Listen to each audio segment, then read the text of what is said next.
সারা বিশ্বে মুসলমানরা মার খাচ্ছে, কিন্তু একটা সময় মুসলিমরা প্রায় অর্ধ পৃথিবীকে শাসন করেছে। সারা পৃথিবীতে ন্যায় ইনসাফ প্রতিষ্ঠা করেছে।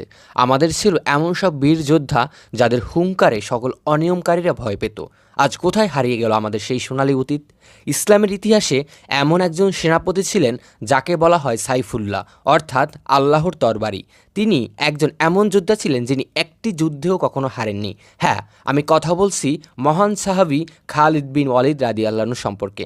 তার অসাধারণ রণকৌশল, বীরত্ব এবং ইসলাম প্রচারে তার অবদান নিয়ে জানব আজকের ভিডিওতে। এমন আরও ভিডিও পেতে আমাদের ইউটিউব চ্যানেলটি সাবস্ক্রাইব করুন এবং ভিডিওটিতে লাইক দিন। ইসলাম গ্রহণের আগে ওহুদের রণক্ষেত্রে কুরাইশ বাহিনীর ডান বাহুর নেতৃত্বে ছিলেন খালিদ বিন ওয়ালিদ।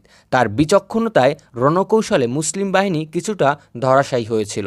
ইসলাম গ্রহণের পর তিনি মাত্র 14 বছর জীবিত ছিলেন। এ অল্প সময়ে তিনি শতাধিক ছোট বড়